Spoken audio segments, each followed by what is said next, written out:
positive affirmations and vision boards, automatic things that you can do to switch off Mr. Mediocrity. And that's really, really so important, because the bottom line is, once you're feeling down, if you don't get over that, you are going to lose your focus on anything positive until you turn it on. And that's very true. And unfortunately, we all have Mr. Mediocrity on our shoulder. And he's always going, well, why should you be able to do that? Oh, that's too hard. If you've seen, when he was talking about Mr. Mediocrity, it actually made me think of the Mucinex commercials that are on TV now, where, the mucus is trying to get you to stay in bed and be sick, and, you have to get moving. Mr. Mediocrity is that same sort of thing. It's telling you, sit on the couch, watch TV, do what's easy. But the problem is, when you're doing what's easy, you're not getting what you want. You're comfortable now, but your goals don't get met. So one of the things that he talks about, he has this bit of Mr. Mediocrity. That's right. He built a consulting company, which you'll find out in the book, around a lot of these principles. But he talks about visioneering.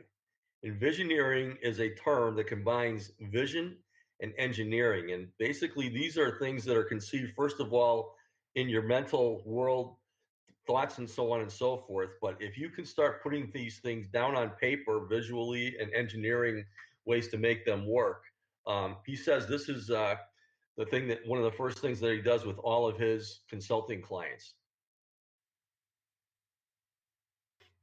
And it's true. You have to be able to envision what it is you want. And the more detailed that vision, the better it is. Because when you see the details, when you see everything that's involved with it, it helps you figure out what actions are necessary to get there. Yeah, it really goes back to Stephen Covey's principle number 2 of the 7 habits. It's beginning with the end in mind.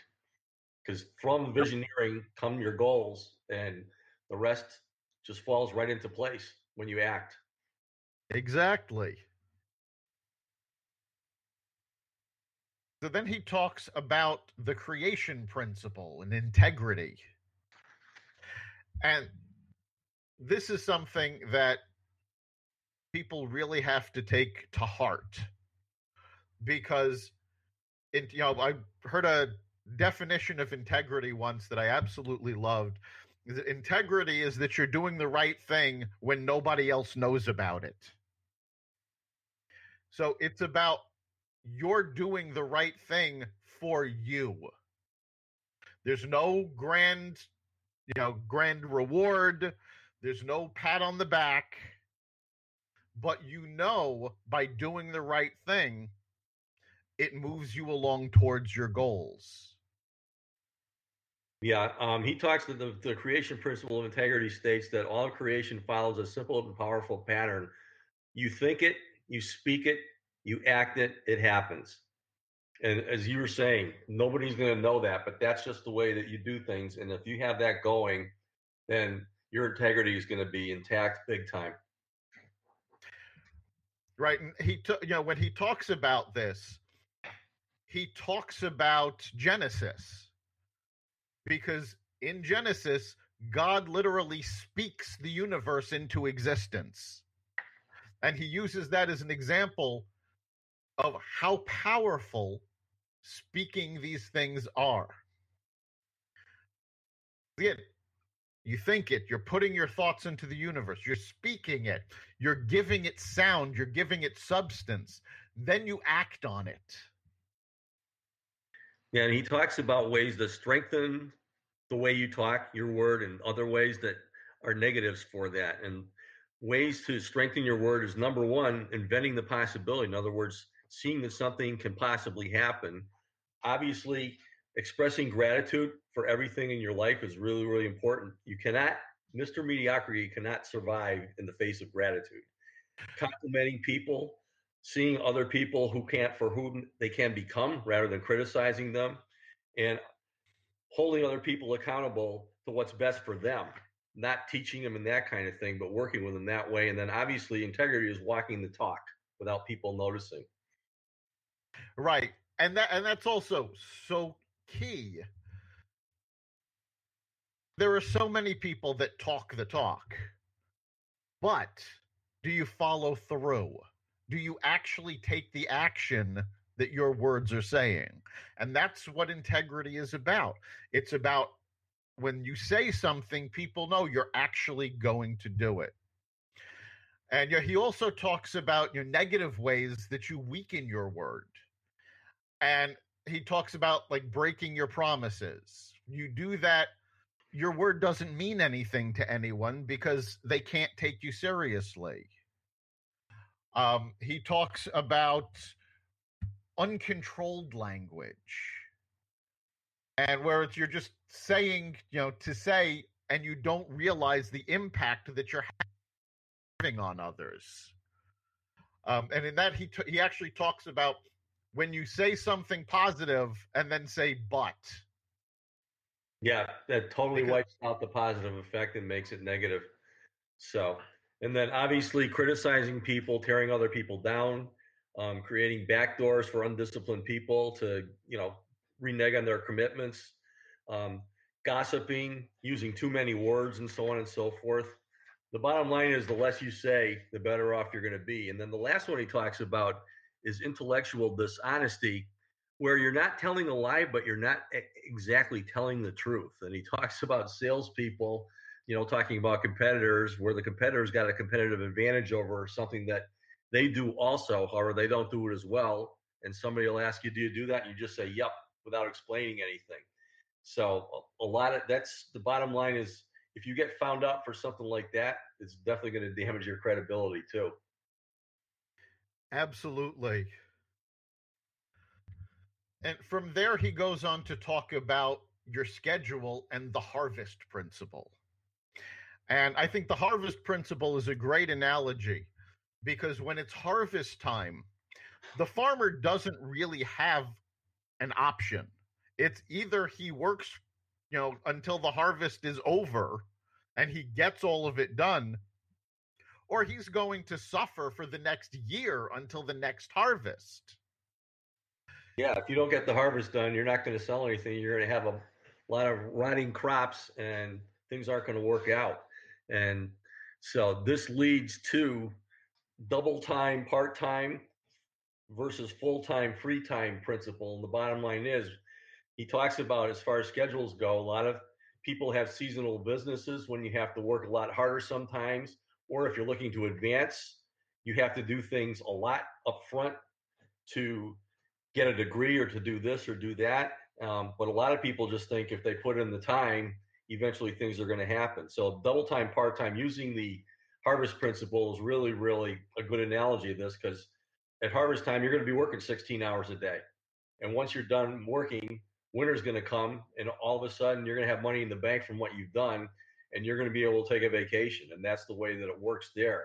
For other people, if you do the double time, part time, it may last for a whole career. But the bottom line is that there are times when you're going to have to do that. And this is the scheduling principle. And what you have to do is you have to schedule it right into your routines. Right. And one of the things he talks about, actually, in the perspective principle. And he ties these two things together with this example of an 80-foot tape measure. And if you think the average person lives 80 years, then each foot is 1 year of your life. And he's talking to, the example is in a class, and he's talking about the years you spend in college. Well, it's 4 years in college, but then when you take away all of the hours that you're not in class, that you're sleeping, it ends up essentially being 1 foot out of 80 that you're really pushing through to get work done. And that 1 foot affects everything after it, because it's your degree, it's your learning skills, it's all of these things. And when you take the perspective principle, you look at it like, okay, yes, I'm really pushing through for 1 year out of 80, or now, life expectancy is even longer. So you have to have the faith and the perspective that the efforts you're putting in now are going to pay those dividends later on and possibly in perpetuity. Yeah, absolutely. The bottom line is if you want to change your behavior, if you want to succeed, you have to change your perspective. And we talk about perspective as one of the most powerful terms ever. There may not be a more relevant statement to improving our self-discipline than that, and I firmly believe that. The bottom line is there's a line here that says our ability to have peace is directly proportionate to the term of our perspective. That is the perspective principle of faith. So it's so important to believe that you're putting in your double time and things are going to work out, and it's going to work out just like you said. They are very, very closely tied together. And one of the things he says when looking at the tape measure is that when you think of having a bad day, well, one day is a couple of millimeters on that tape measure. So by putting it into that perspective, it's this tiny thing in the vision of your entire life.